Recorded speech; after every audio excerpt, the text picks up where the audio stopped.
belum? Sudah, Pak.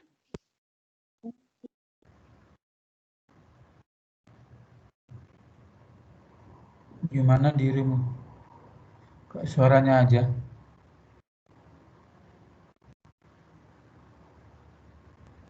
Bagaimana, Pak? Dirimu gimana kok suaranya aja tuh? Di rumah, Pak. Bukan, di sini belum nongol gitu loh maksudnya. Dirimu kemana kok belum kelihatan gitu loh maksudnya. Kok on cam, Pak? Bukan, ya pokoknya ada indikasi kamu belum kelihatan kok. Namamu belum masuk gitu loh. Di layar gitu maksudnya.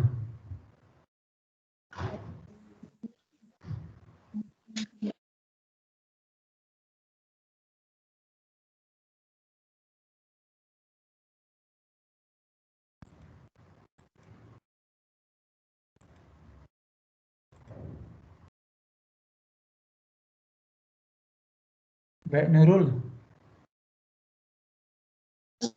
Iya, Pak. yang presentasi nanti yang topik 5 itu Adinda Putra Yono sama Gita Mutia Ardana.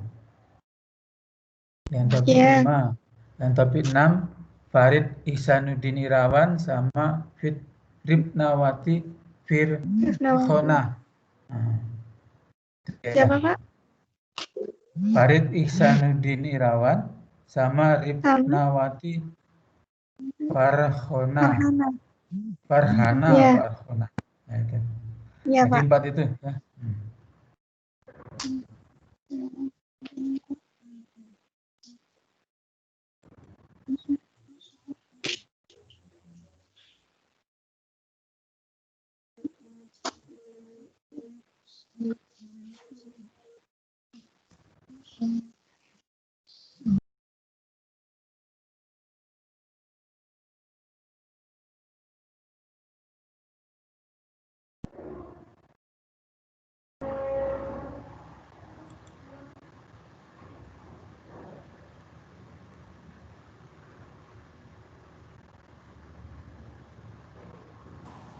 Selamat pagi, Pak.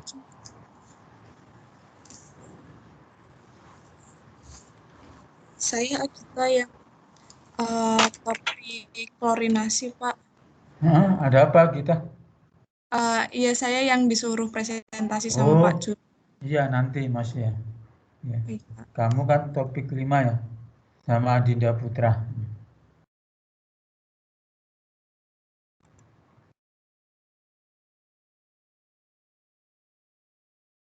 Nggak tahu Adinda Putra sudah on belum? Permisi Pak Jun, Oh, saya permisi. Adinda Putra Yuwono. Kamu juga sudah. Oke. Kemudian yang Farid sama Ripnawati belum tahu.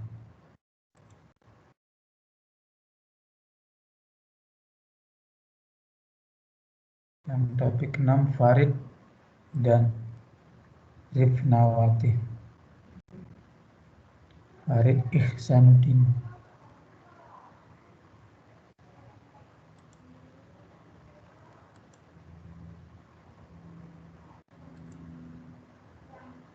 Baik, kita buka dulu aja ya. Assalamualaikum warahmatullahi wabarakatuh.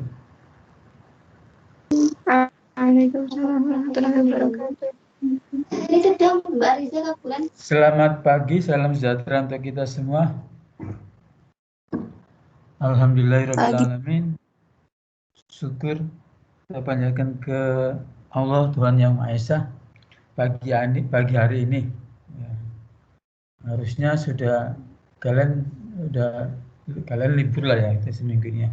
Nggak tahu nanti apakah ada tambahan atau cuma PBPAM ini aja dulu ya. Nah PBPAM juga ini kelas B aja, kelas A tidak ada, udah selesai minggu kemarin. Hanya kelas B saja ini. Terima kasih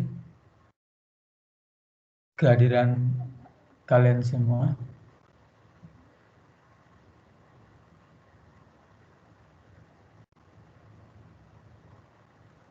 Dan alhamdulillah kita diberi kesehatan pagi ini. Sambil nunggu 4 tadi ya lupa lagi namanya. Ya Dinda Putra, Agita yang sudah standby, tapi Farid Nawati belum tahu saya. Dari Nurul sama Rakil, apakah sudah online juga itu? Saya Rifnawati hadir, Pak. Oh, Rifnawati sudah, tinggal Farid tadi ya. Farid Ihsanuddin Irawan.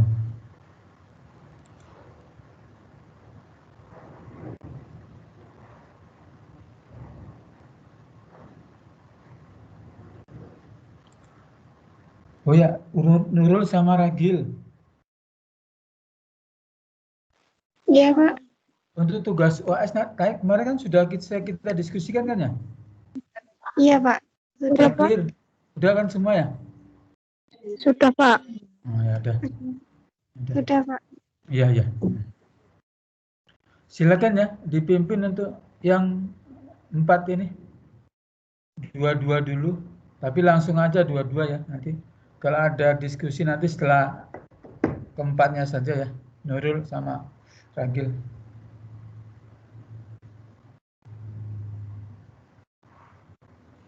Silakan ya, waktu saya silakan. Nurul, Kormat, Nurul dan Ragil. Ini Ragil kok belum kelihatan. Biasanya dia duluan kok. Maksudnya belum kelihatan. Sudah, Pak. Dari tadi, Pak. Sudah, Pak. Baru kamu nongol, dari tadi nggak kelihatan masalahnya. Dari tadi udah masuk, Pak. Cuma belum ngomong aja, Pak. Oh, mungkin karena nggak ngomong itu sehingga tidak di halaman. Ya. Jadi ya saya serahkan ke kalian berdua ya. Monggo silakan.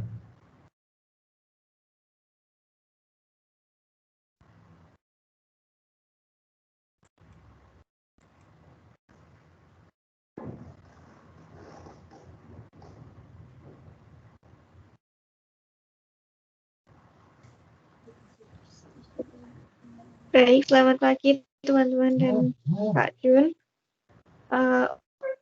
Mungkin langsung saja dimulai presentasinya. Untuk yang pertama adalah presentasi dengan topik 5 yang akan dipresentasikan oleh Agita dan Adinda Putra. Mungkin Agita dulu ya yang ini akan presentasi. Apakah sudah siap, Kit? Siap. Sudah, Agita, saya persilahkan.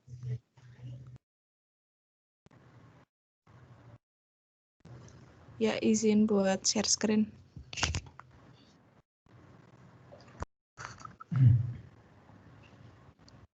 Apakah sudah terlihat share screen saya? Sudah, Kit. Oke. Baik, selamat pagi Pak Jun dan teman-teman. Saya ingin mempresentasikan tema klorinasi. Saya Agita Meutia, NIM 2108011812007 dari kelas B. Nah,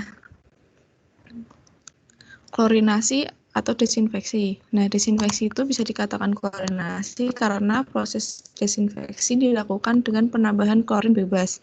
Menurut Margono 2010, desinfeksi merupakan pertahanan terakhir terhadap masuknya kuman patogen. Berbagai cara desinfeksi telah dilakukan sampai sekarang.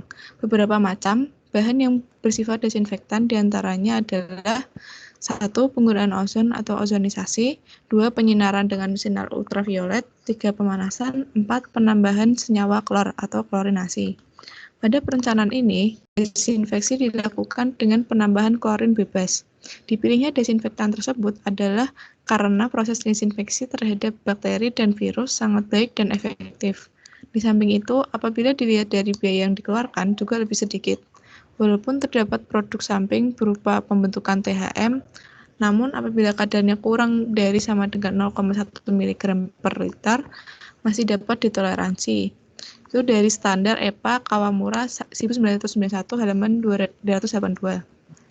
Nah, untuk klorinasi ini ada kriteria desainnya.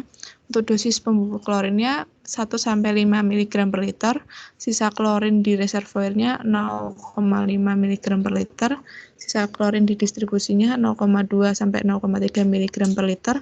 Untuk perencanaannya, desinfeksi menggunakan kaporit atau CaOCl2, kadar klor dalam kaporit 60%, berat jenis kaporit 0,86 kg per liter, konsentrasi larutan 5%, konsentrasi larutan 50 gram per liter sama dengan 50 mg per meter kubik. Daya pengikat klor atau DPC 1,2 mg per liter itu asumsi. Sisa klornya itu 0,2 sampai 0,4 mg per liter. Nah, diharapkan 0,3 mg per liter untuk sisa klornya. Pembubuhan larutan kaporit 3 kali sehari atau 8 jam sekali. Debit airnya 125 liter per detik.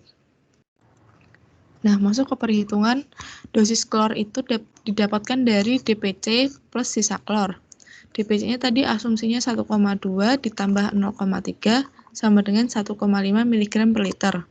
Dosing rate-nya adalah didapatkan dari debit dikali koefisien kebutuhan sama C larutan, 125 dikali 1,5 per 50 mg per liter, didapatkan dosing rate 3,75 kali 10⁻³ liter per detik. Dosing rate per harinya itu dapat dari dosing rate dikali 24 jam dikali 3600 second. Itu didapatkan 324 liter per hari. Untuk dosis setiap pembubuhan itu dosing rate per harinya 324 liter per hari dibagi 8 jam, itu karena dibagi 3 kali per hari kan, jadi 40,5 liter per jam. Nah, untuk kebutuhan kaporitnya 60% dikali dosis klor dikali debit air, dihasilkan 9,72 kg per hari, dibulatkan jadi 10 kg per hari. Debit kaporitnya didapatkan dari 1 W kaporit per massa jenis kaporit, yaitu 11,63 liter per hari. Untuk Ki pelarutnya didapatkan dari 100% dikurangi 5% per 5% dikali 11,63 liter per hari, didapatkan Ki pelarut 2,56 kali 10⁻⁻⁶ meter kubik per second. Debit larutannya didapatkan dari debit kaporit ditambah debit pelarut, dihasilkan 232,6 liter per hari. Untuk Ki larutan dalam sehari, karena diberikan dosisnya itu 3 kali sehari, yaitu jadi dibagi, jadinya hasilnya 77,5 liter per 8 jam atau 9,68 liter per jam. Untuk kehilangan tekan, head loss pada pipa klor, panjang pipa klor itu 4 meter, diameter pipa 0,5 inci atau 0,0127 meter. Debit pipa klornya 232,6 liter per hari. Perhitungan kecepatan dalam pipa. Kecepatan dalam pipa dihasilkan dari Ki pipa per A pipa, dihasilkan 0,2 meter per second. Untuk kehilangan tekan pada pipa dihasilkan 0,006 meter. Dimensi bak pelarut, volume bak itu didapatkan dari Ki pelarut kali waktunya, di 0,074 meter kubik. Luas permukaannya dapatkan dari volume bak dibagi sama tinggi baknya, jadi 0,074 meter persegi. Untuk panjang bak sama dengan lebar bak. Nah, tadi kan sudah diketahui luas permukaannya sama dengan panjang dikuadratin. Terus hasilnya lebar 0,27 meter. Untuk volume ruang pengadukannya menggunakan temperatur 30 derajat Celcius. Nah, diketahui Q-nya 125 liter per detik, G-nya 700 per detik, mu-nya 0,798 kali 10⁻³ kg per meter detik, rho-nya itu 95,7 kg per meter kubik, G-nya 9,8 meter per detik kuadrat. Kecepatan 1 saat masuk ke bak pengadukan itu 2 meter per detik. Kecepatan kedua saat keluar dari bak pengadukan itu 1 meter per detik. Waktu tinggal 30 detik. Sehingga didapatkan volumenya dari debit dikalikan dengan waktu detensi. Itu 0,125 meter kubik per detik dikali 30 detik. Dihasilkan 3,75 meter kubik. Direncanakan ukuran ruang pengadukan panjangnya 4 meter, lebarnya 3 meter, tingginya 1,5 meter. Nah, ini untuk menghasilkan mol per liternya itu 100 per 60 kali 1,5 mg. Hasilnya adalah 2,5 mg per liter atau 0,0174 mol per liter. Nah, kita mencari diameter inletnya. Didapatkan dari, kita mencari A-nya terlebih dahulu. Didapatkan dari debit per kecepatan saat masuk ke bak pengadukan, yaitu 0,125 meter per detik per 2 meter per detik, sama dengan 0,0625 meter persegi. Nah, karena kita sudah mendapatkan luasnya, kita berarti bisa mendapatkan diameternya dengan cara diameter sama dengan akar luas per 1/4 pi, dihasilkan 282 mm. Nah, untuk perhitungan pH, dosis klor yang digunakan itu 1,5 mg per liter dengan kadar klor dalam kaporit 60%. Kaporit yang ditambahkan dengan MrCaOCl2 itu adalah 143. Nah, dengan penambahan kaporit sebanyak 0,0174 mol per liter akan terjadi penambahan Ca2 plus 0,0174 mol per liter sama dengan 0,6963 gram per liter. CO2-nya dihasilkan 0,7656 gram per liter. HCO3- dibutuhkan 1,0614 gram per liter. Konsentrasi pada awal air baku 0 semua. Nah, konsentrasi di akhir proses desinfeksi untuk Ca2 plusnya totalnya itu ada 0,696 gram per liter, CO2 totalnya 0,7656 gram per liter, HCO3- dihasilkan 1,0614 gram per liter. Nah, ini ada pK1, itu rumusnya ada pK1 min log mu pangkat 0,5 per 1 plus 1,4 mu pangkat 0,5 dihasilkan K-nya itu adalah 5,89 kali 10 pangkat min 8. Nah, kita mencari pH baru dengan memasukkan K-nya tadi.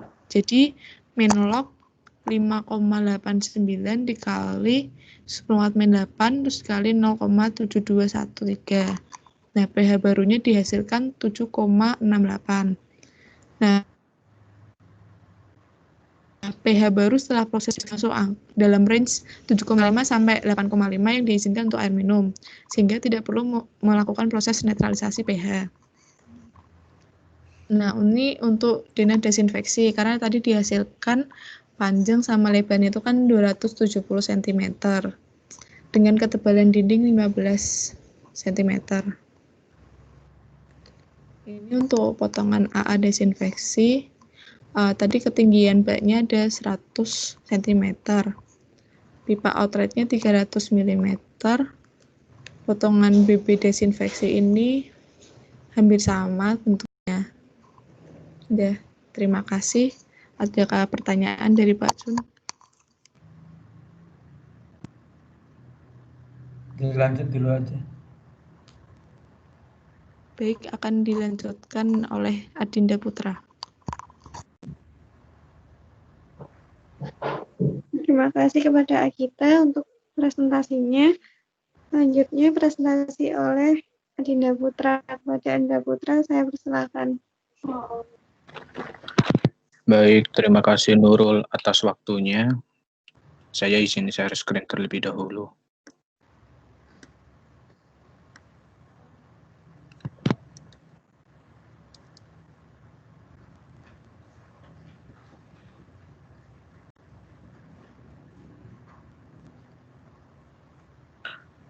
Izin bertanya, apakah PowerPoint saya sudah terlihat?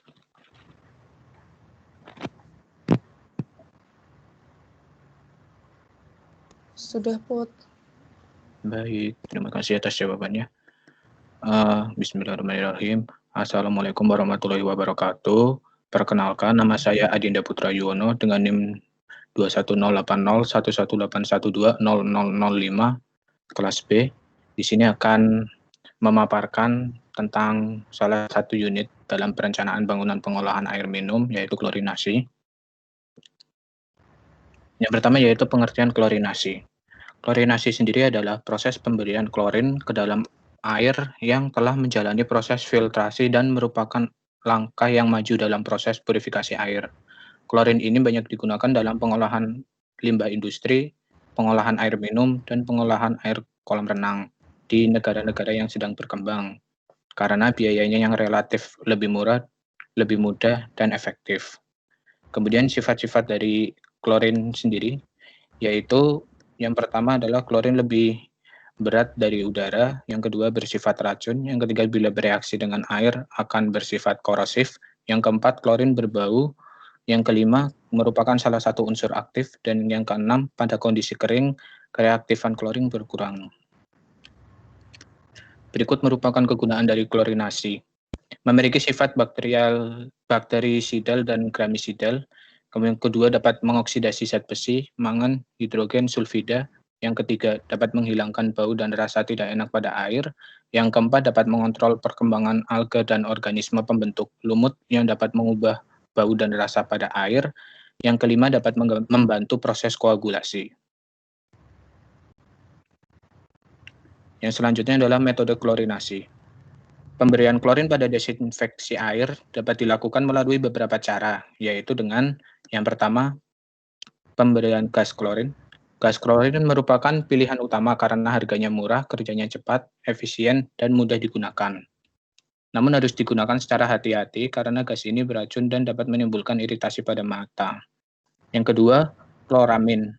Kloramin dapat juga dipakai dan merupakan persenyawaan lemah dari klorin dan amonia. Zat ini kurang memberi rasa klorin pada air dan sisa klorin bebas di dalam air. Yang ketiga adalah perkolanin. Perkolanin juga sering disebut sebagai high test hypochlorite. Zat ini merupakan persenyawaan antara kalsium dan antara 65% sampai 75% klorin yang dilepaskan dalam air. Berikut merupakan tabel jenis-jenis desinfektan.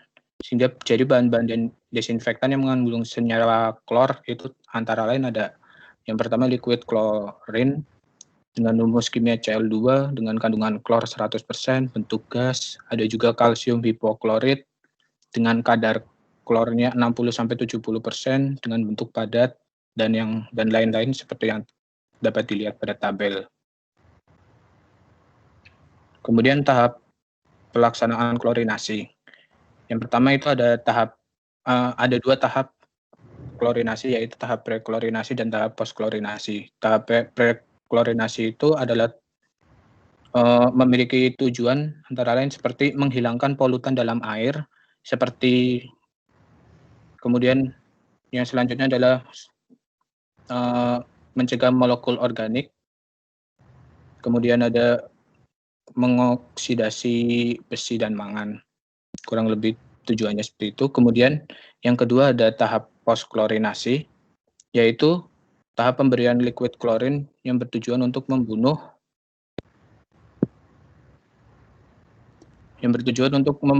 mikroba yang masih terikat dalam air, terutama mikroba patogen. Kemudian yang selanjutnya adalah cara kerja klorinasi. Klorin yang digunakan pada perencanaan ini adalah kalsium hipochlorite powder atau sering disebut sebagai kaporit, merupakan salah satu jenis desinfektan yang banyak digunakan di Indonesia karena harganya itu lebih murah, serta kaporit lebih stabil dan dapat disimpan lebih lama. Jika desinfektan menggunakan kaporit, maka pH air harus diperhatikan agar desinfektan dari kaporit dapat maksimal. Dalam larutan kaporit terdapat HClO yang mana akan mengeluarkan atom-atom oksigen. Semakin banyak HClO terbentuk, maka semakin banyak pula atom oksigen yang terlepas yang berarti daya desinfektan akan semakin besar. Di dalam air, kaporit ini berubah menjadi ion kalsium atau Ca2+ dan hipoklorit atau ClO-. Bila kaporit dilarutkan dalam air, maka reaksi kimianya yang berlangsung seperti yang ada di PowerPoint. Jadi, bila kaporit dilarutkan ke dalam air, maka akan menghasilkan atom-atom oksigen. Atom-atom oksigen inilah yang sebenarnya aktif membunuh bakteri-bakteri, karena bakteri dioksidasi oleh atom oksigen. Selanjutnya kita masuk ke contoh perhitungan dari desain klorinasi. Jadi perencanaan dari perhitungan saya yaitu saya menggunakan menggunakan kaporit dengan kadar klor 60%, kemudian memiliki berat jenis 0,86 kg per liter dengan konsentrasi larutan 5%. Kemudian debit yang masuk pada klorinasi ini yaitu 69,8 liter per second atau 0,0698 meter kubik per second. Kemudian pembubuhan larutan kaporitnya 3 kali sehari atau 8 jam sekali. Kemudian masuk ke perhitungan mencari dosis klor yang digunakan.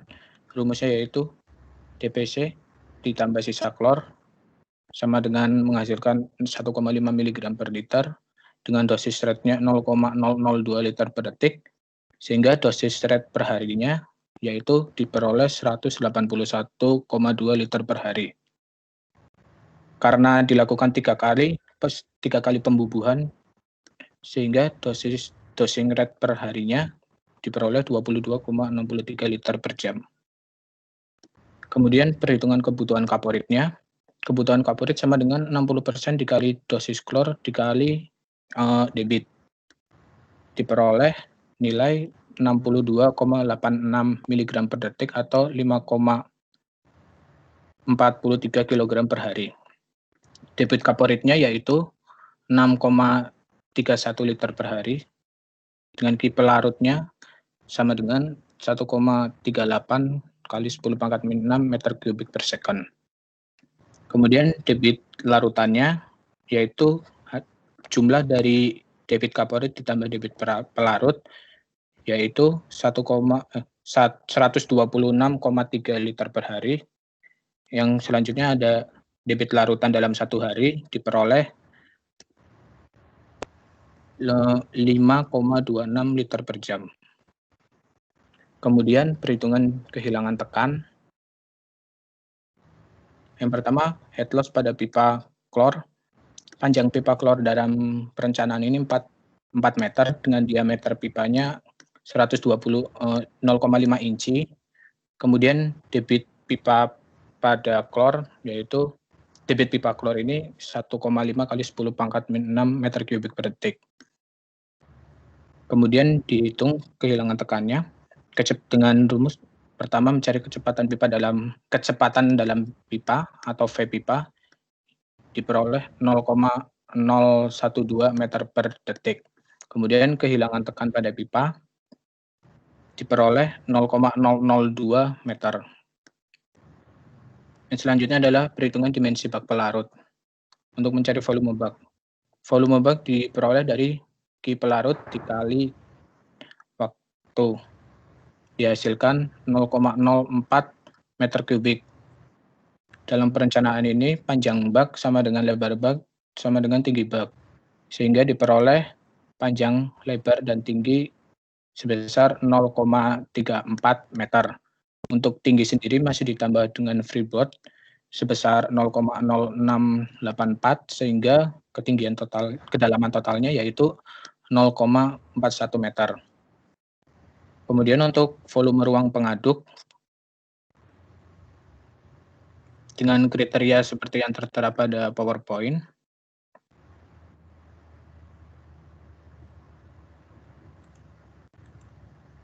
Kemudian yang selanjutnya direncanakan ukuran ruang pengaduk dengan panjang 1,3 meter, lebar 1,3 meter, dan tinggi 1,2 meter.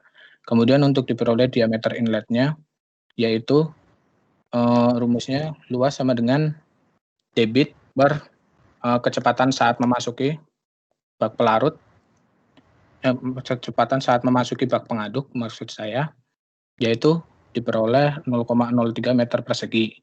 Kemudian dihitung diameternya sehingga diperoleh 0,211 meter atau mendekati 220 mm.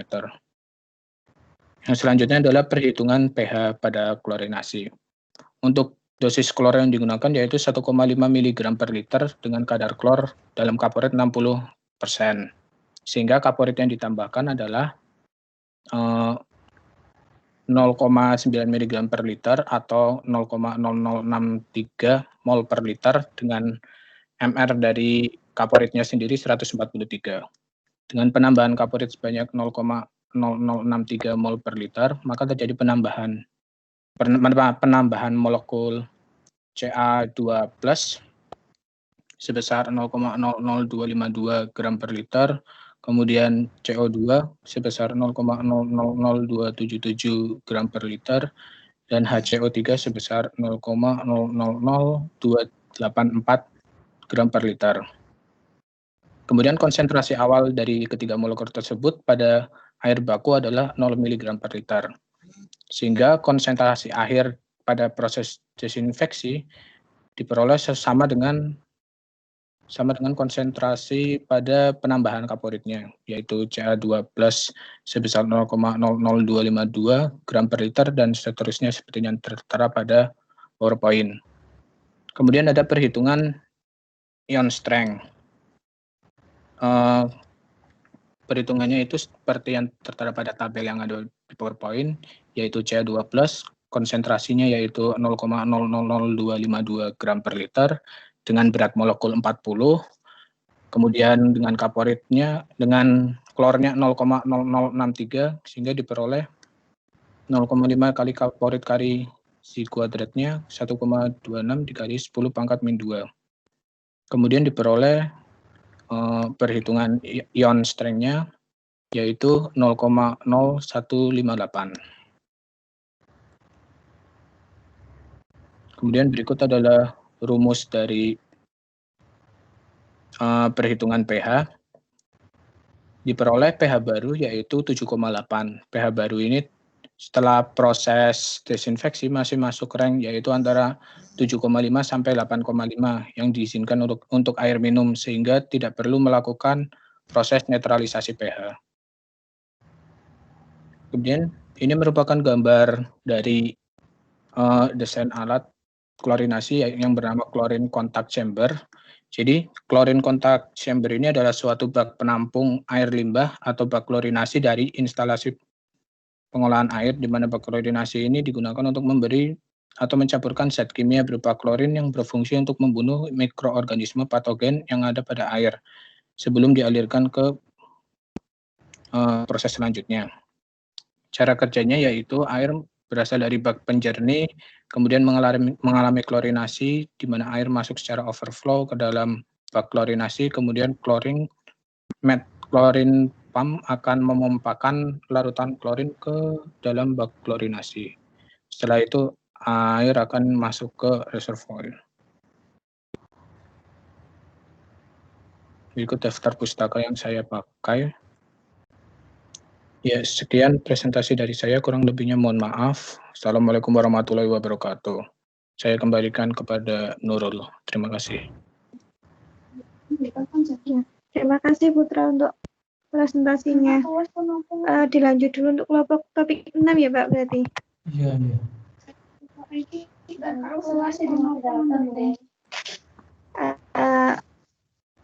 Tadi saya waktu awal meeting sudah mencoba menghubungi Farid, sudah bergabung. Untuk yang topik 6, apakah dari Rifna dulu ya? Rifna apakah sudah siap? Boleh Nurul. Ya. Sebentar Baik, ya. kepada Rifna, saya persilakan untuk share screen.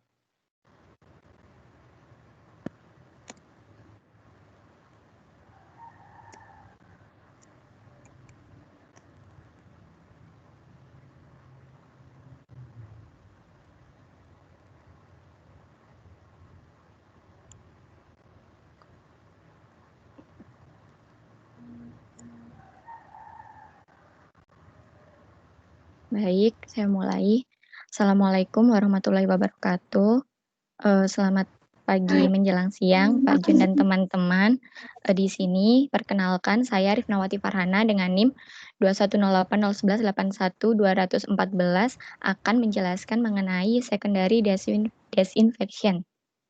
Next. Nah, yang pertama ada pengertian dari secondary disinfection sendiri. Secondary disinfection atau desinfeksi sekunder didefinisikan juga sebagai keberadaan residual desinfektan pada suatu sistem jaringan distribusi atau surface water treatment rule.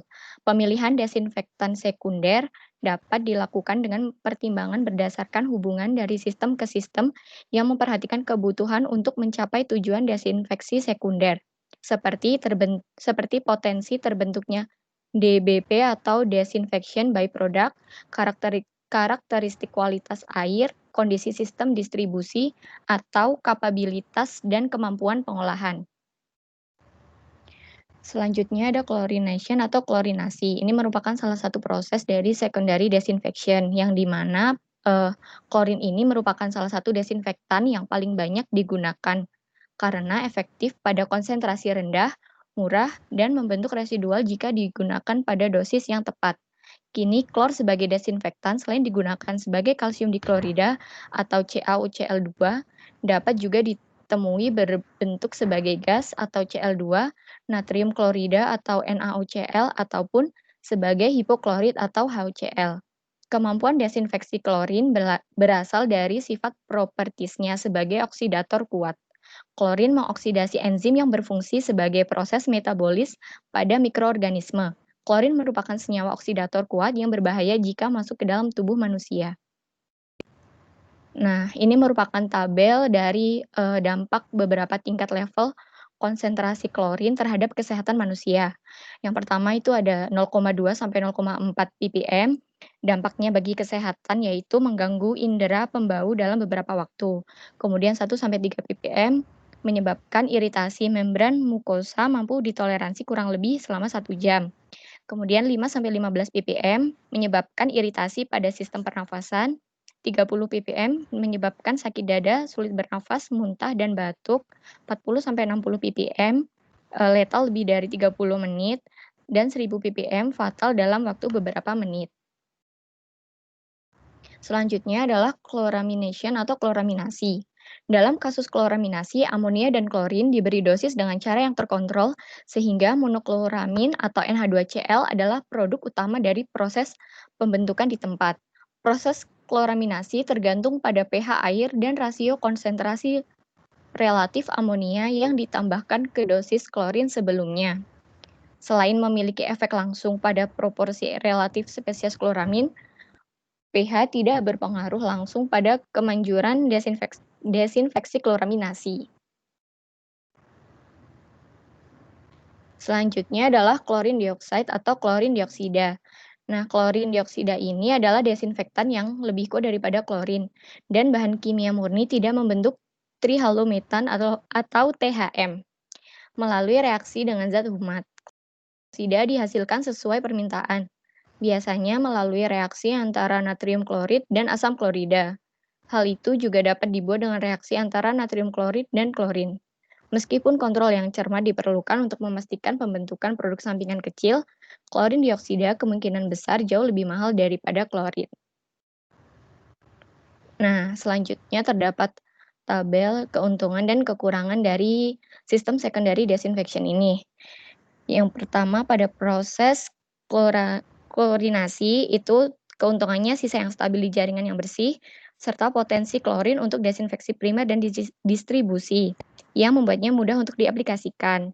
Untuk kekurangannya, pembentukan produk sampingan selama distribusi, dan kehilangan sisa dalam sistem distribusi dengan waktu tinggal yang lama.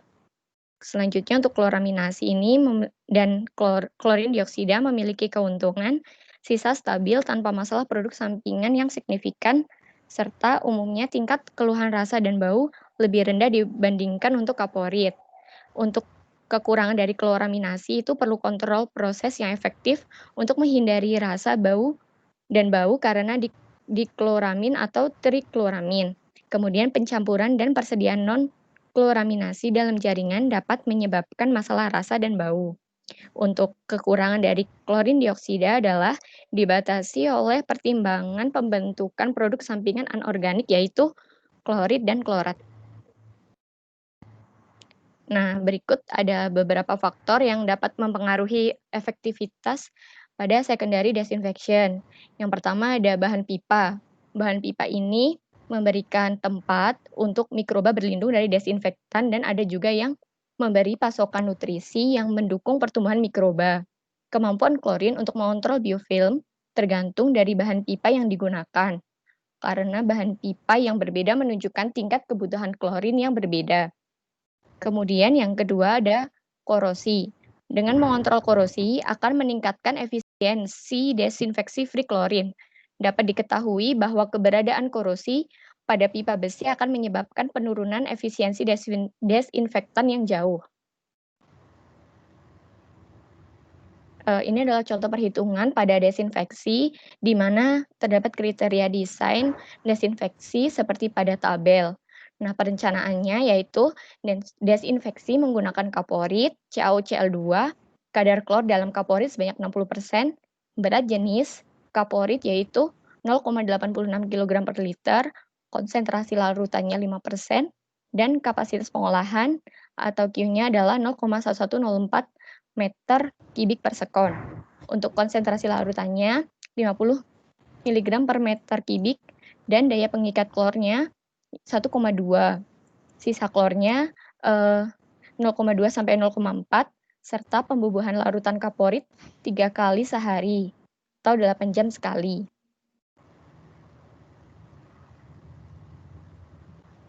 Nah, untuk perhitungannya pertama dosis klor yaitu DPC ditambah sisa klor sama dengan 1,2 ditambah 0,3 dan dihasilkan sebanyak 1,5 mg per liter. Dosing rate-nya yaitu diperoleh dari Q dikali konsentrasi kebutuhan dikali konsentrasi larutan. Dihasilkan sebanyak 0,03312 liter per detik. Kemudian untuk dosing rate per harinya dihasilkan sebanyak 2.862 liter per hari. Kemudian untuk dosing setiap pembubuhan, di mana dosing rate per harinya yaitu sebanyak 357,75 liter per jam. Selanjutnya untuk kebutuhan kaporitnya, yang pertama ada kebutuhan kaporit dihasilkan sebanyak 23,85 kg per hari. Debit kaporitnya dihasilkan sebanyak 27,7 liter per hari. Kemudian untuk Q pelarutnya 6,09 dikali 10 pangkat min 6 meter kubik per sekon dan debit larutan dihasilkan sebanyak 554 liter per hari.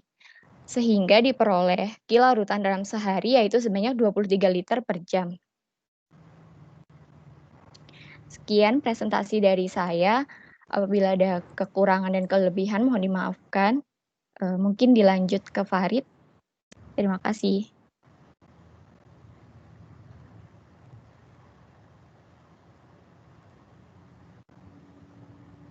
Baik, terima kasih Rifna untuk presentasinya. Presentasi terakhir dilanjutkan oleh Farid. Pada Farid, saya persilakan.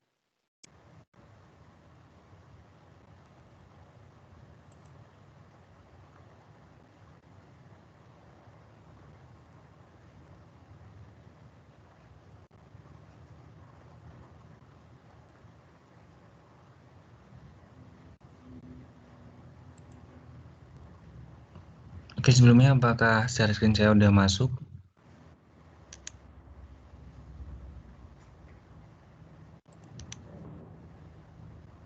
Sudah, Farid.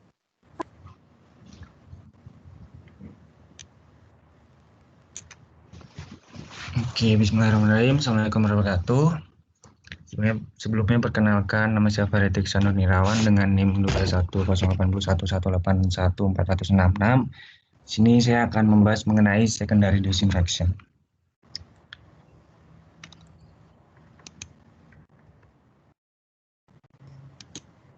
Nah, ini adalah pendahuluan di mana Bahaya atau resiko kesehatan yang berhubungan dengan pencemaran air ini secara umum dapat diklasifikasikan menjadi dua, yakni bahaya langsung dan bahaya tak langsung.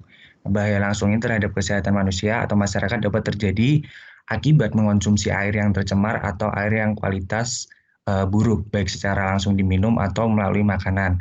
Dan akibat penggunaan air ini yang tercemar untuk berbagai kegiatan sehari-hari untuk misalnya mencuci peralatan makanan. Terus akibat penggunaan air ini yang tercemar ini dalam kegiatan sehari untuk maaf saya ulang ya karena kelewat kan. Bismillahirrahmanirrahim. Assalamualaikum warahmatullahi wabarakatuh. Jadi untuk bahaya atau resiko kesehatan yang berhubungan dengan pencemaran air secara umum dapat diklasifikasikan menjadi dua, yakni bahaya langsung dan bahaya tak langsung. Nah, bahaya langsung ini terhadap kesehatan manusia atau masyarakat dapat terjadi akibat mengkonsumsi air yang tercemar atau air dengan kualitas yang buruk, baik secara langsung diminum atau melalui makanan. Dan akibat penggunaan air yang tercemar untuk berbagai kegiatan sehari-hari untuk misalnya mencuci peralatan makanan dan lain-lain, atau akibat penggunaan air untuk rekreasi. Dalam mengolah air terdapat proses desinfeksi, di mana desinfeksi ini memusnahkan mikroorganisme yang dapat menimbulkan penyakit. Nah, desinfeksi merupakan benteng manusia terhadap paparan mikroorganisme patogen penyebab penyakit termasuk di dalamnya virus atau bakteri, protozoa, parasit. Yang kemudian ini adalah dasar desinfeksi, di mana dasar dari desinfeksi sendiri yaitu adalah desinfeksi primer, di mana desinfeksi ini diterapkan pada sumbernya untuk memberikan penghancuran atau inaktivasi organisme patogen. Nah, sedangkan desinfeksi sekunder ini diterapkan pada air yang meninggalkan instalasi pengolahan untuk melindungi sistem distribusi. Nah, inaktifnya membuat patogen tidak berbahaya. Nah, ini tidak harus membunuhnya. Kemudian tujuan dari desinfeksi sekunder sendiri, jadi tujuan dari desinfeksi sekunder adalah untuk mempertahankan sisa desinfektan di seluruh sistem air untuk menghambat pertumbuhan dan biofilm. Dengan memasang dan memantau sistem desinfektan sekunder ini dapat yang pertama mengurangi resiko yang terkait dengan patogen yang ditularkan melalui air. Yang kedua adalah mengelola risiko dalam konteks rencana keamanan air. Yang ketiga adalah mempertahankan modal dengan mengurangi kebutuhan akan prosedur hipoklorinasi, kemudian memenuhi persyaratan untuk mengolah air minum. Nah, ini kemudian ada perbedaan disinfeksi primer dan sekunder, di mana desinfeksi primer ini membunuh atau menonaktifkan bakteri, virus, dan potensi lainnya organisme berbahaya dalam air minum. Nah, ini yang pertama ada desinfeksi mencegah penyakit menular seperti demam tifoid, hepatitis, dan kolera. Nah, beberapa disinfektan ini lebih efektif daripada yang lain dalam menonaktifkan organisme tertentu yang berpotensi membahayakan. Kemudian proses desinfeksi bervariasi dari perusahaan air ke perusahaan air berdasarkan prosesnya kebutuhan dan untuk memenuhi persyaratan peralatan EPA. Nah, kemudian desinfeksi sekunder ini memberikan pengolahan air yang lebih tahan lama sebagai air bergerak melalui pipa konsumen. Nah, desinfeksi sekunder ini menjaga kualitas air dengan membunuh organisme yang berpotensi membahayakan yang mungkin masuk ke dalam air saat bergerak melalui pipa. Nah, kemudian monokloramin ini biasanya digunakan sebagai disinfektan sekunder. Nah, kemudian monokloramin ini mungkin lebih berguna daripada klorin dalam membunuh potensi tertentu organisme berbahaya dalam pipa seperti yang menyebabkan penyakit Legionnaires. Nah, kemudian ini juga udah dibahas tadi faktor-faktor yang mempengaruhi efektivitas secondary disinfection. Jadi yang pertama ada bahan pipa. Bahan pipa ini yang digunakan untuk pipa juga berpengaruh besar bagi pertumbuhan biofilm dan efektivitas disinfektan. Nah, beberapa material pipa ini memberikan tempat untuk mikroba berlindung dari desinfektan, dan beberapa material juga memberi pasokan nutrisi yang mendukung pertumbuhan mikroba. Kemudian korosi, ini Seviller et al. Dan dalam Fadi menemukan bahwa dengan mengontrol korosi ini dapat meningkatkan efisiensi desinfeksi free chlorine. Nah, keberadaan korosi pada pipa besi ini menyebabkan penurunan efisiensi desinfektan yang jauh. Nah, pada konsentrasi kontaminasi bakteri pada pipa besi yang teridentifikasi umumnya melebihi konsentrasi kontaminasi bakteri pada pipa PVC. Nah, pada biofilm ini juga berkembang biak lebih besar pada pipa besi meskipun dengan kontrol korosi. Selain itu, pipa besi mendukung tempat hidup lebih banyak mikroflora jika dibandingkan dengan pipa PVC. Selanjutnya ini adalah tekanan, di mana tekanan pipa yang rendah ini diindikasikan ada kebocoran air karena hilangnya tekanan pada jaringan distribusi tersebut. Pernyataan ini diperkuat oleh penelitian Fontanaza 2018 dan Ahmad Supi dalam FAAD 2012, di mana kebocoran air dapat terjadi karena rendahnya tekanan, sehingga dimungkinkan ada kaitan tekanan dengan bakteri coliform. Nah, menjaga tekanan yang tinggi pada suplai ini dapat mencegah terjadinya sambungan silang adalah hal penting untuk mencegah jalur masuknya mikrobiologi. Nah, sifat sistem distribusi yang luas ini dengan pipa yang panjang, tangki penyimpanan interkoneksi dengan penggunaan industri dan potensi gangguan memberikan peluang kontaminasi. Selanjutnya ini perhitungan, jadi disinfeksi menggunakan kaporit yaitu CaOCl2, di mana kadar klor dalam kaporitnya yaitu sebesar 60% dan berat jenis kaporitnya 0,86 kg per liter, konsentrasi larutannya 5%, kapasitas pengolahan Q-nya 4145,5 liter per detik,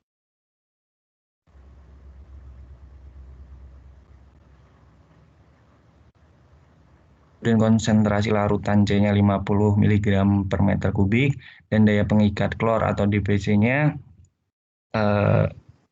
sebesar 1,2 itu asumsi, kemudian yang diharapkan sisa klornya adalah 0,3 mg. Nah, untuk pembubuhan larutan kaporit ini dilakukan sehari 8 jam, 3 kali sehari dengan kriteria desain. Oke, nah selanjutnya untuk perhitungannya, jadi dosis klor itu didapat dengan DPC ditambah sisa klor, di mana didapatkan 1,5 mg per liter. Kemudian dosing rate-nya sendiri dari Q dikali C kebutuhan, kemudian dibagi C larutan, didapatkan 0,042 liter per detik. Nah, kemudian didapatkan dosing rate per harinya yaitu sebesar 3628,8 liter per hari. Nah, pada dosing setiap pembubuhan ini, dosing rate per harinya didapatkan dengan dibagi 8 jam itu didapatkan 453,6 liter per jam. Nah, selanjutnya adalah menghitung kebutuhan kaporit, di mana kebutuhan kaporitnya tadi 60% dikali dosis klor dikali Q didapatkan 30,2 kg per hari. Kemudian debit kaporitnya ini didapatkan 35,12 liter per hari, dan Q pelarutnya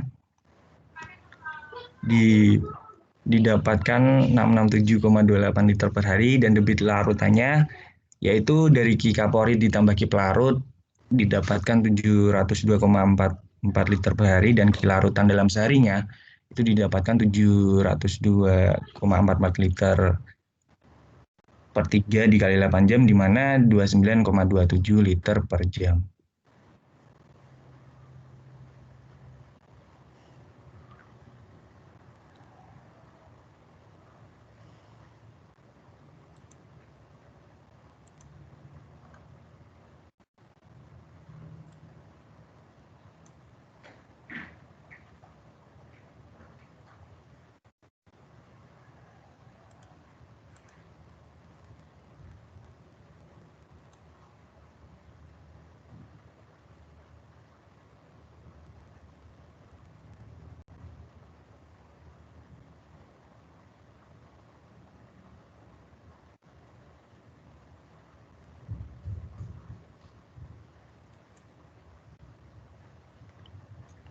Sekian dari saya. Wassalamualaikum warahmatullahi wabarakatuh.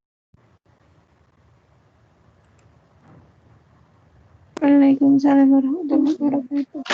Ini pembahasan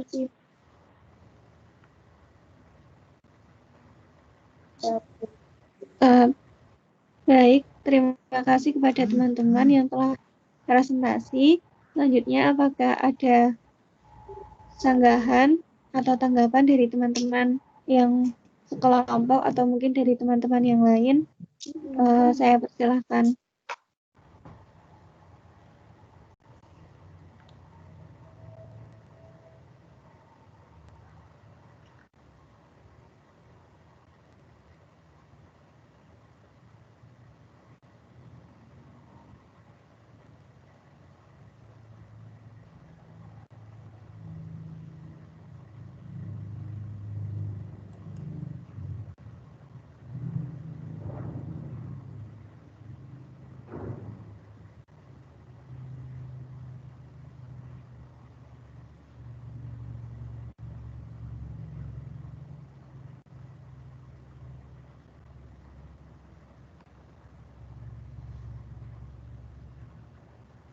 dokumen Sepertinya belum ada tanggapan Mbak dari teman-teman yang kelompok presentasi, kelompok topik 5 dan 6.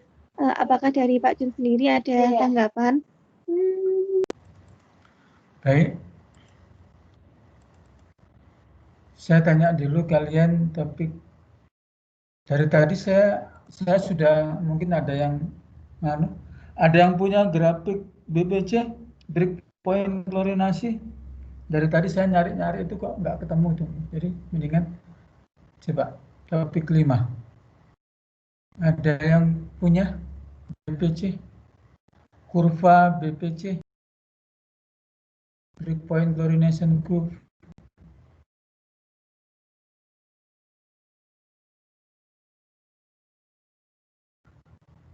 Jadi kita ngomongin klorinasi, ngomongin DPC, nggak punya kurvanya, ya sama aja bohong tuh.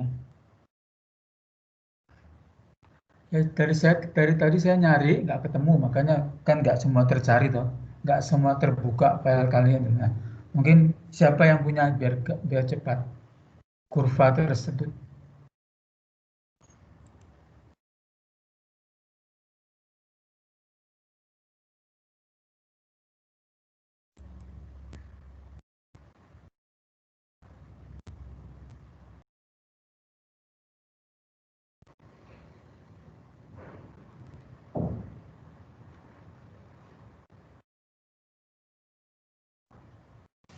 Pak Jun, saya Ya. ada grafiknya, Pak.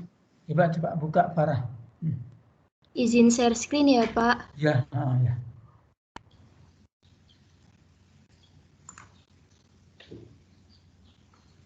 Ini, Pak. Ya. Kamu perbesar, kamu jelasin coba, bisa kan? Bisa nggak? Kamu full screen kan? Full kan? Nah, kamu jelasin. Ya, Pak, sebentar. Ya.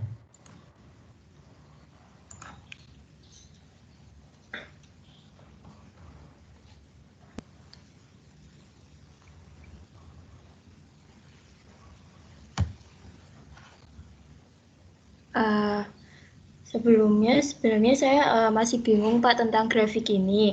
Saya baca yang sedikit dari bukunya Pak Wawan. Itu sebentar Pak.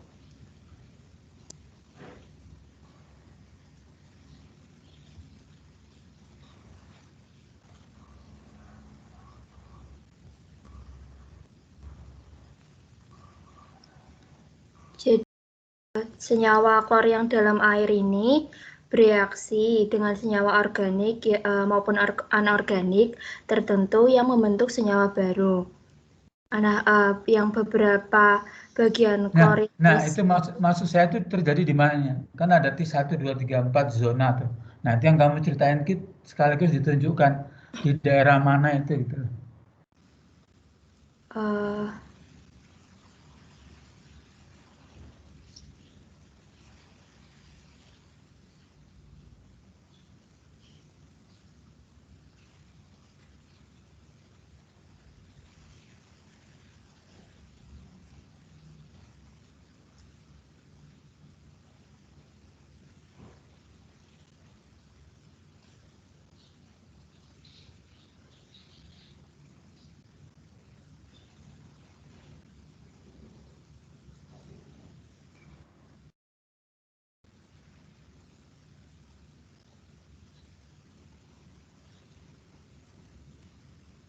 Kalau nggak salah di 1 sama 2 Pak. Ya, maksudnya diulangi lagi aja Farah penjelasannya sambil ditunjukkan di daerah mana itu. Nah, itu. Oh iya Pak. Ya. Ini menurut sepaham saya ya Pak, untuk senyawa klor ini itu bereaksi dengan air yang akan bereaksi dengan senyawa organik maupun anorganik. Nah, ini di combine klorin. Nah, itu terdapat juga bagian klor yang tersisa, namanya sisa klor. Terus Selanjutnya, jika dosis klor itu ditambah, maka sisa klor itu akan terlihat semakin besar. Semakin besar dan mencapai kondisi breakpoint klorinasi. Kursornya seperti itu.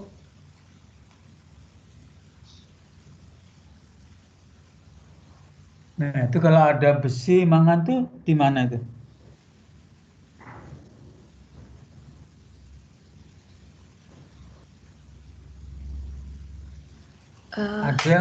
Ada yang punya nganu lagi? Yang punya selain Farah ada lagi yang punya nggak? Kurva BPC.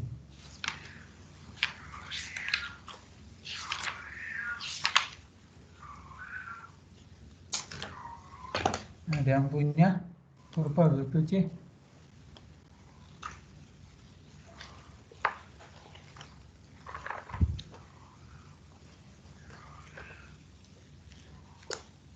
Jadi ngomongi klorinasi nggak punya kurva BPC ya, sama aja bohong kita gitu.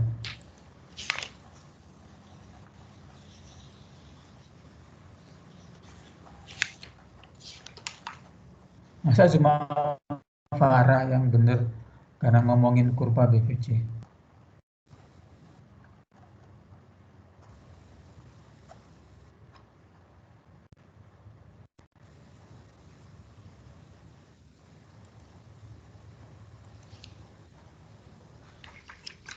Ya, saya anggap kalau kurva ada topik klorinasi nggak ada kurva BPC ya, ya sama, berarti salah itu kok, salah topiknya salah.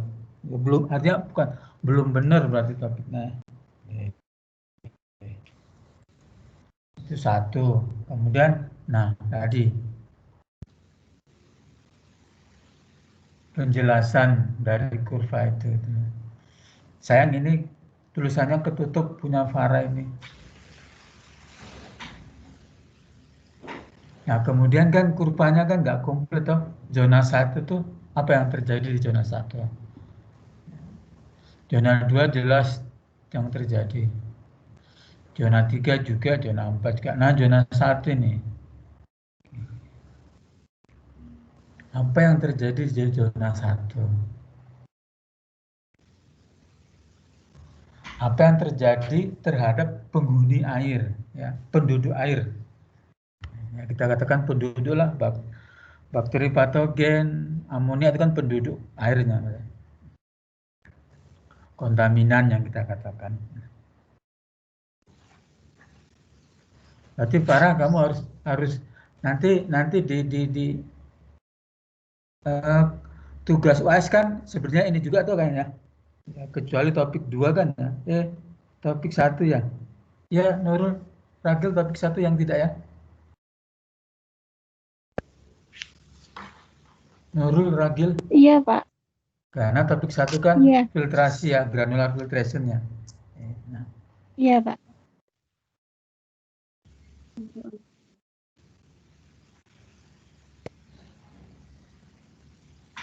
Nah, misalnya saja ada kalian yang tetap ada juga tuh kalian yang tetap topik 5 kan mungkin saja ada gitu ya. Mungkin ada yang dulunya topik 5 ganti gitu kan. Saya nggak tahu desainnya Nurul sama Ragil seperti apa. Itu yang tadi yang orang-orang penduduk topik satu ya. Kan yang ke saya kan harus rata ya, terdistribusi. Bagaimana ratanya itu terserah mereka berdua gitu ya. Tadi apakah dioplos ulang lagi atau tidak kan ya. Nah, nanti berarti seperti ini tadi kan kalau Farah belum bisa menjelaskan, ya, salah satunya karena tidak jelaskan di zona 1 ini apa. Jadi kamu ya harus cari kurva BPC yang lain yang lebih jelas, Farah. Oh iya Pak, baik. Ya. Supaya supaya sambil menunjukkan bahwa kejadian-kejadian yang kamu ceritakan itu terjadi di zona 1, jadi zona 2, dan terjadi zona 3 gitu ya. Sehingga kalau saya tanya BPC itu sebenarnya kita ada di zona mana? Kalau sudah tercapai ya. Misalnya asumsi tadi kan BPC 1,2 mg. Itu ada di mana? Di titik mana, Farah? Kira-kira?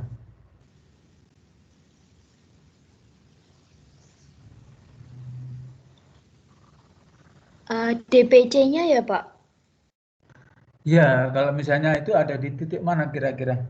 Kalau kita sudah mencapai DPC tadi kan, satu lagi itu kan asumsi-asumsi. Kalian tahu kan dari mana, bagaimana dari mana didapatkan dan bagaimana mendapatkannya?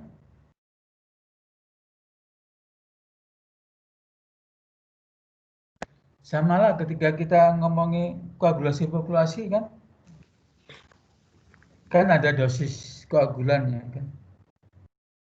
Yang dosis koagulan itu didapat dari percobaan jar tes kan ya. Bagaimana melakukan jar tes? Anda kan sudah tahu gitu loh. Nah sama lah dengan kalau kita ngomongin klorinasi, nah, ada DPC di situ. Maksud saya itu asumsi itu kan bukan dari langit gitu kan, ya, bukan dari mimpi kan, asumsi itu. Sama lah similar dengan tadi.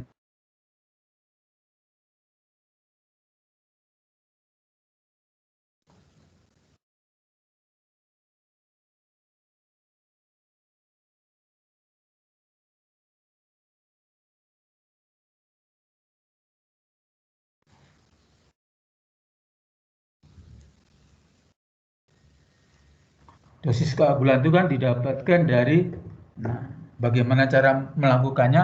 Nah, kalian kan sudah bahkan sudah ada labeling tuh ya. Nah begitu juga dengan DPC tersebut itu loh. Nah itu ya.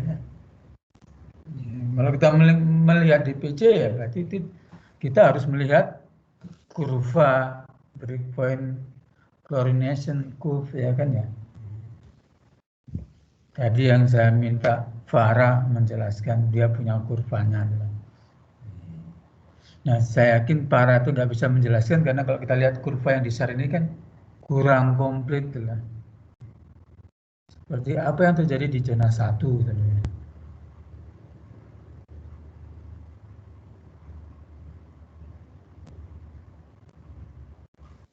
Kalau ada pertanyaan,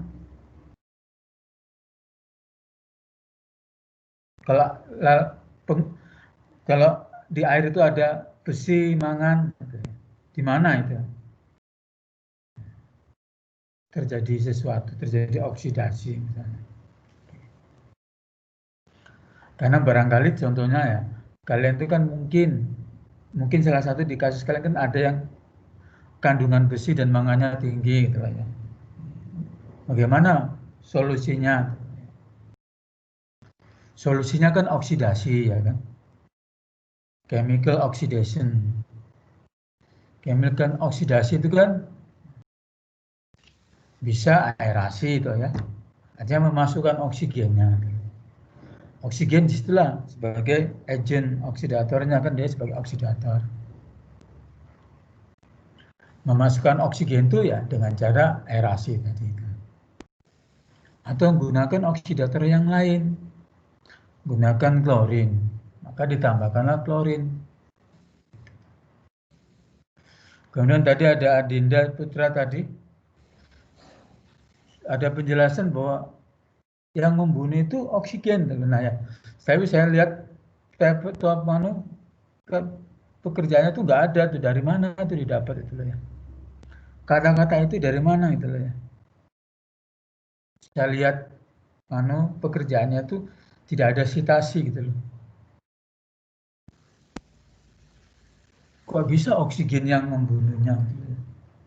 Jadi seolah kalau menurut penjelasannya dia itu bahwa yang membunuh bakteri patogen itu adalah oksigen dulu. Nah, selama ini kan pemahaman kita nggak begitu gitu. Oke. Saya sudah cari di papermu Adinda Putra, kamu tidak ada mencantumkan dari mana kata-kata itu didapat. Tidak ada citasi gitu ya. Mana Adinda Putra? Iya, Pak. Ya, itu tadi. Kamu dengar yang saya ngomong? Dengar, Pak. Oke.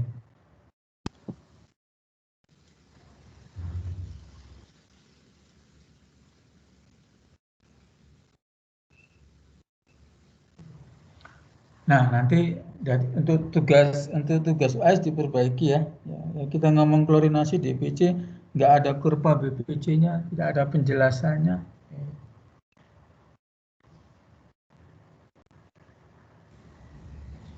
Dan kalau dalam kasus Farah ini, ya supaya bisa dijelaskan di narasinya, kurvanya ya harus jelas gitu ya. Ya ini asumsinya kan airnya tidak ada besi mangannya atau ya. Ya kalau sampai ada besi mangannya gitu ya. Karena yang kontaminan di dalam air itu kan. Ya. Nah kemudian topik 6 ini banyak enggak.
Dan untuk topik 6,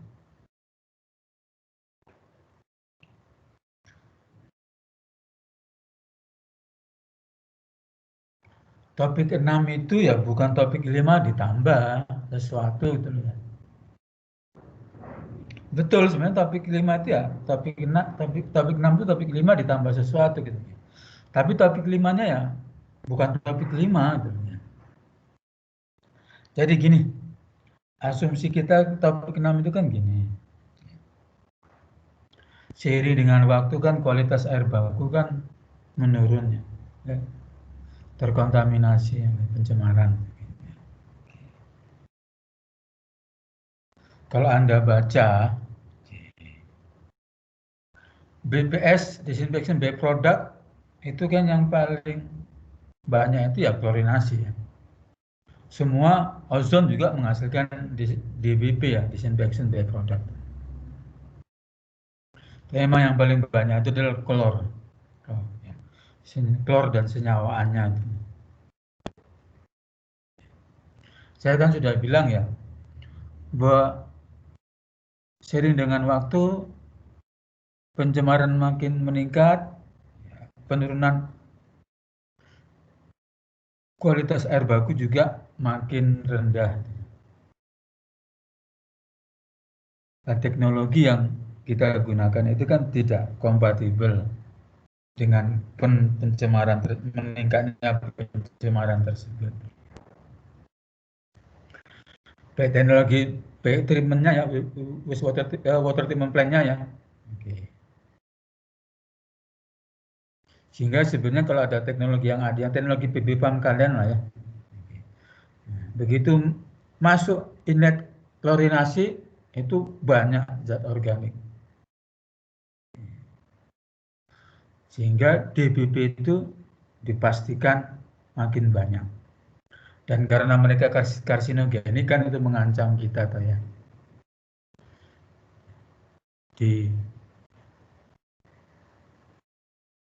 Nah itu satu sisi.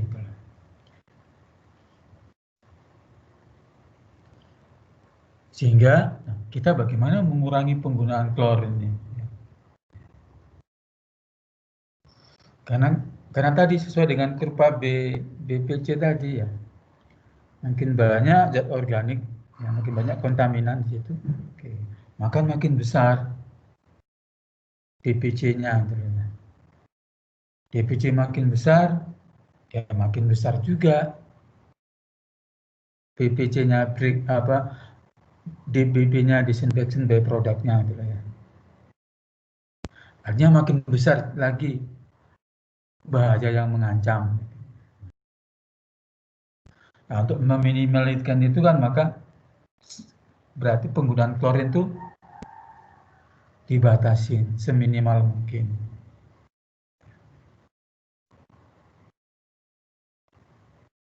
Nah, maka timbullah istilah secondary disinfection.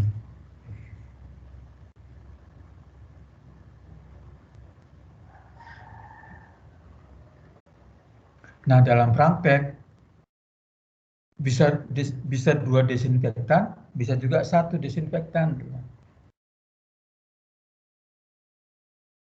Tapi kita tidak menggunakan klorin. Salah satunya tadi ada di sini klorin dioksida, ClO2. Itu jauh lebih mahal dibandingkan klorin, gas klorin.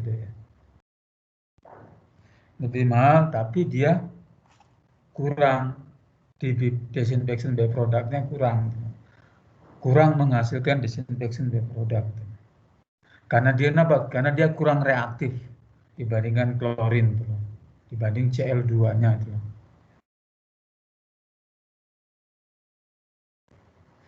Ya, jadi bisa satu tetap pendekatannya senyawa klor, tapi bukan Cl2 atau gas klorin. Yang memungkinkan secara teoritis tadi ya, di antara adalah ClO2 klorin dioksida.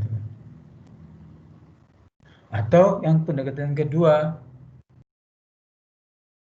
menggunakan 2 desinfektan. Saya kan juga sudah ceritakan kan ya. Contohnya adalah ozon dengan klor atau UV dengan klor. UV atau ozon sebagai primary-nya.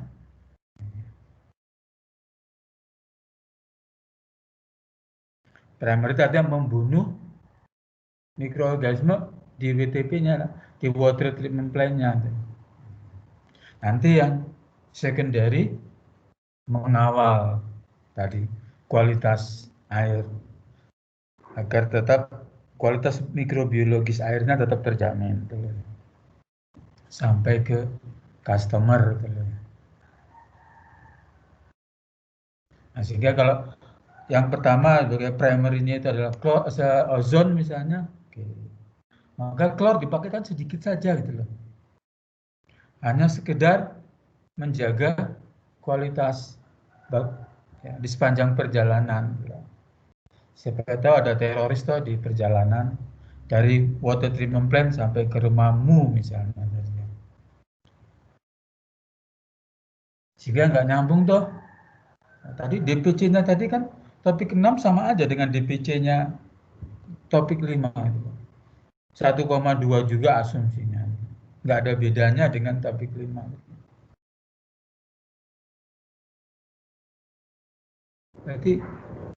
Berarti pemikirannya itu ya jelas bertentangan tadi loh. Apa yang dipikirkan dengan apa yang dilakukan itu kan nggak nyambung tuh. Yang di topik 5 DPC itu digunakan sebagai single disinfection, full itu saja sampai sisa klor. Yang di topik 6 itu juga dipakai.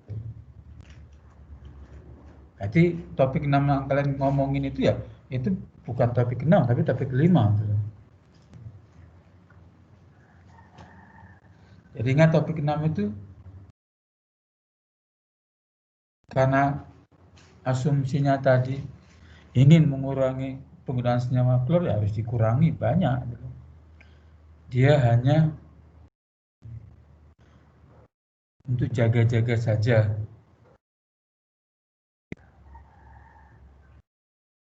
Kan tidak bisa kita gunakan ozon saja atau UV saja untuk desinfektan, kan tidak bisa, karena mereka berdua itu tidak punya efek residu. Nah, itulah bagusnya senyawa klor dibandingkan ozon atau UV. Ozon itu di samping punya kemampuan bakterisida, kan kita disebut juga punya efek residu. Dan desinfektan yang bagus itu yang punya dua sifat karakteristik, itu dua sifat itu. Nah, makanya di dalam topik ke-6 itu tadi kan teorinya bahwa untuk mengurangi disinfection by product THM itu ya harus seminimal mungkin menggunakan senyawa klor.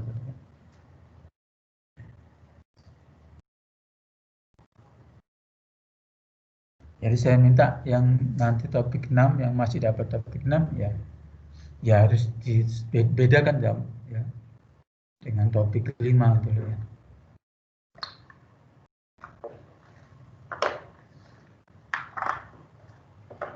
Betul bahwa topik 6 itu modifikasi dari topik 5 toh.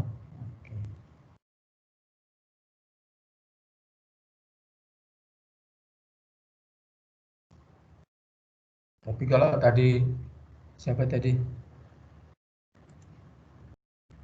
Ibu Nawati sama Farid, ya kan tuh nggak ada bedanya tuh. Pada waktu ngomongin klorinasinya itu dengan Agita sama Adinda Putra itu loh ya.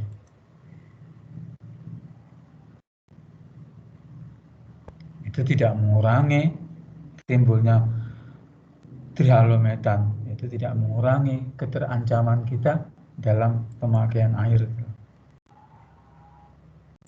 Sudah, itu ya. Jadi topik 6 tadi itu salah ya, nanti diperbaiki pada waktu UAS-nya, tugas UAS.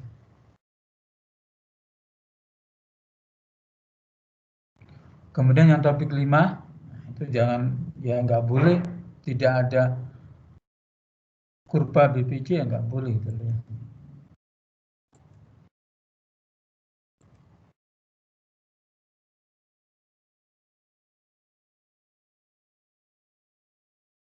Karena justru BPC itu ya dari kurva BPC gitu ya.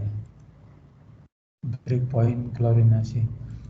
Nah, kemudian saya mau masuk ini. Kemudian yang topik 5. Ini nggak ada ya yang punya kurva BPC selain Farah?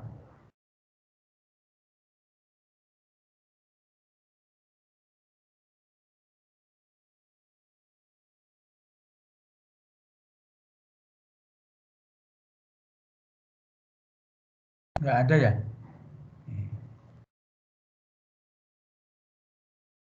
Saya ada Pak, tapi materi 6. Oh, materi 6 kamu ya? Oke.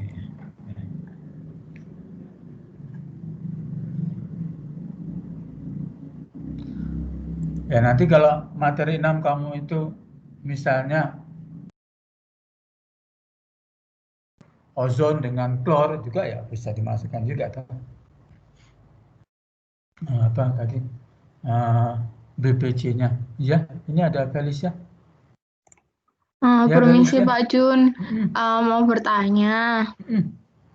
Kan saya dapatnya topik 6 ya Pak. Nah, kemarin itu saya masih bingung gitu Pak. Misalnya pertamanya pakai ozon, kemudian pakai yang untuk sekundernya pakai klor, gas klor itu. Nanti untuk dosis klornya itu sebenarnya fungsinya hanya untuk sama seperti sisa klornya atau bagaimana ya Pak? Persis Felicia. Oh, berarti misal kan ini ya Pak, sisa klornya itu kan biasanya yang dipakai itu sekitar 0,25 sampai 0,5 ya Pak kira-kira. Nah itu misalnya saya tentukan 0,3 begitu berarti nanti gas klor yang dikeluarkan maksudnya dicampurkan ke airnya itu ya sebesar itu saja ya Pak? Tadi kan saya bilang klor ini kan hanya untuk jaga-jaga. Kalau ada penjahat menyusup ya, selama perjalanan dari water treatment plant ke rumahmu toh. Ya toh? Iya Pak. Tadi kan saya bilang begitu toh.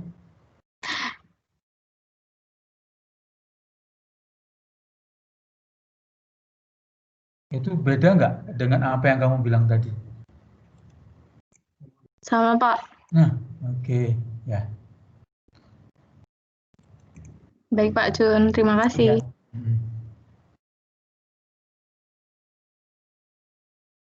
Jadi nggak ada lagi ADPC-nya ya, Felicia ya.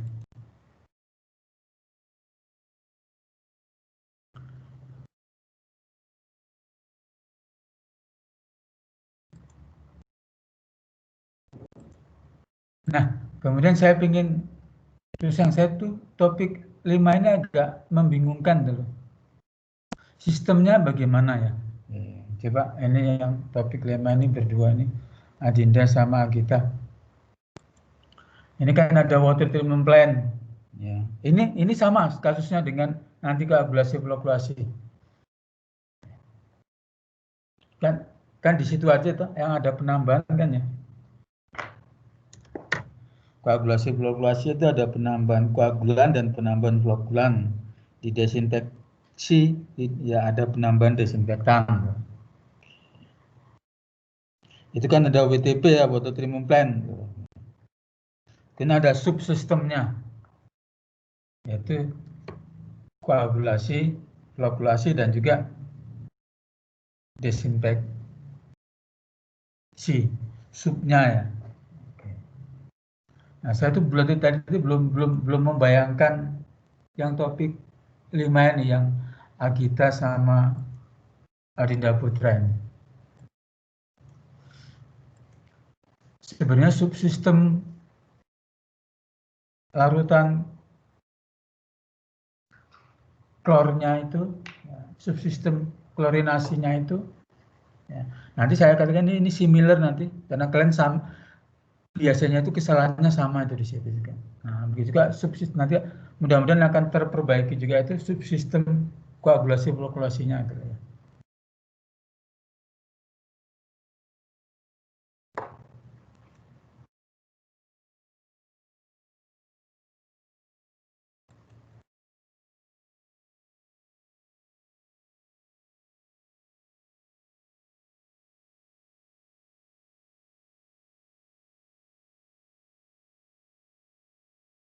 Coba Dinda Putra sama Mutia ya, Mutia. Agita. Iya, Pak. Nah, bagaimana tuh subsistem klorinasinya gitu. Itu kan sistem utama kan dari intake ya, sedimentasi, kemudian filtrasi masuk ke desinfeksi itu ya. Desinfeksinya itu berupa apa? Berupa disinfection chamber atau apa?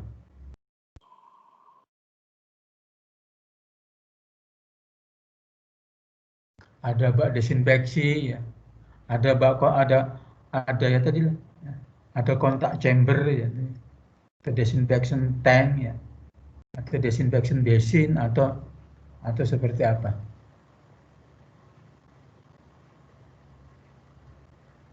Kemudian pembubuhannya itu bagaimana? Nah, kemudian subsistem penyiapan, ya. Penyiapan larutan, ya, larutan koagulat, ya. Larutan koagulan, larutan flokulan, larutan klor itu ya. Kaporit kalian gunakan bahan laporan. Bagaimana lagi sistem penyiapan larutan kaporitnya itu ya. Nah, itu yang saya masih bingung dari tadi di topik 5 ini tuh.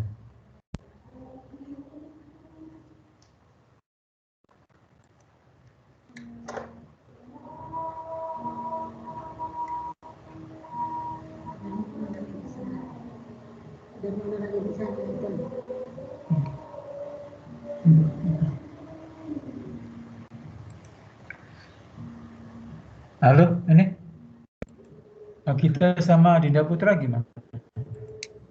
Iya, Pak. Iya, tadi pertanyaan saya itu gitu loh.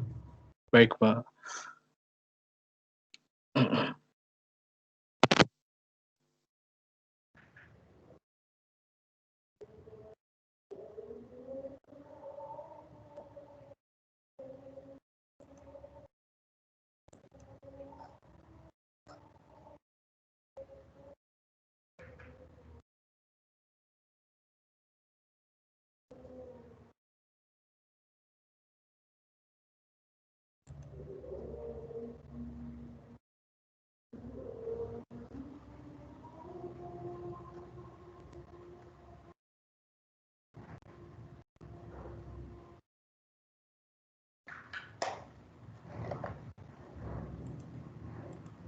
Yang tadi ada perhitungan dimensi bak pelarut, kecepatan Saya izin pelarut, share. kecepatan kaporit itu loh. Gimana tuh?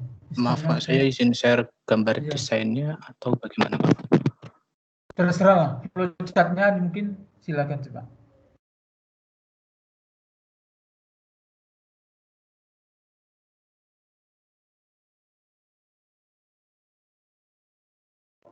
Tadi kan ada perhitungan debit pelarut, debit kaporit, gitu ya.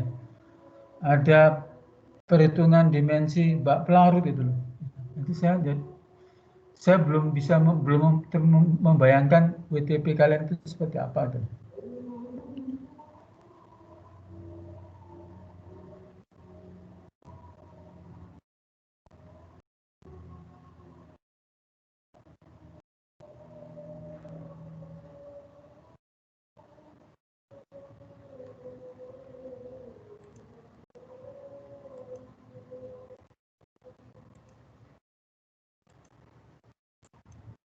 Ya, kalau yang perlu di-share untuk menjelaskan ke saya, silakan di-share.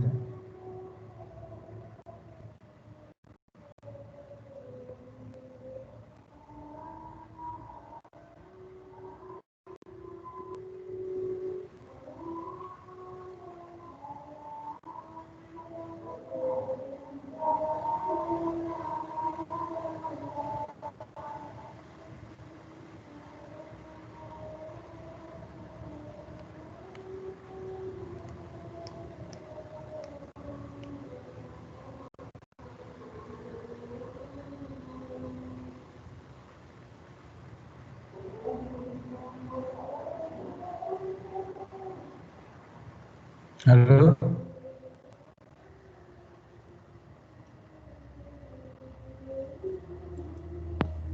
Baik, Pak Jun. Saya izin share screen.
Maaf, saya ada terkendala share screen saya, Pak. Sebentar, Pak. Saya Mungkin izin kamu Agita, refresh Agita, terlebih dahulu. atau yang lain juga nggak apa-apa. Topik 5 Agita atau yang lain juga nggak apa-apa. Saya lihat tuh kalian kan nggak Ini Pak untuk beda. denah desinfeksinya.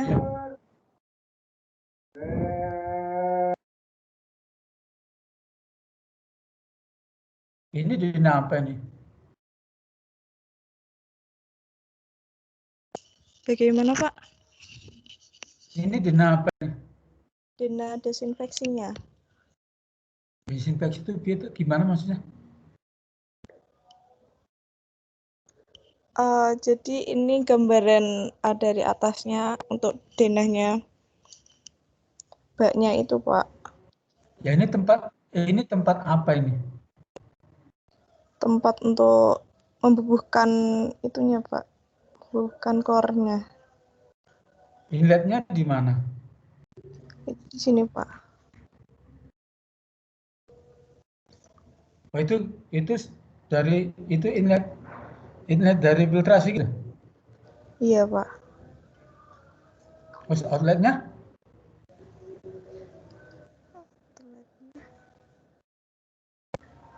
Ini Pak. Bukan di tempat tadi mana outletnya? Kok dipindah? Nah itu di sini. Belum. Iya Pak. Enggak, sebenarnya ini apa nih? Denah apa gitu loh.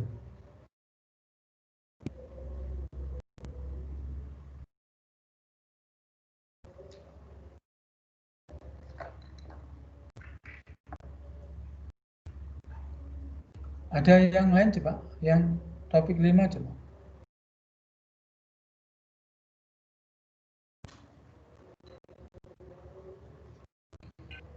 Coba Maaf,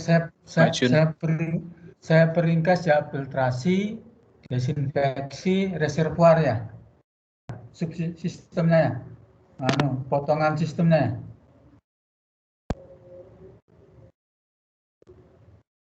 Ya, dalam bayangan saya itu filtrasi, desinfeksi, reservoir, ya sudah, konsumen gitu, ya.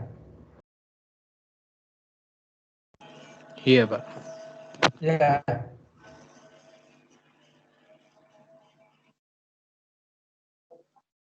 Sehingga filtration tank, disinfection tank, reservoir. Kalau begitu, terus penambahannya tadi kaporit bagaimana?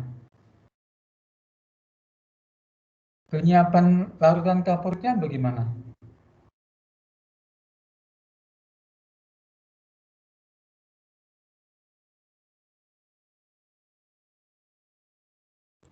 Nah, yang kalian hitung itu sebenarnya tadi itu apa itu? Yang kalian hitung-hitung tadi itu apa?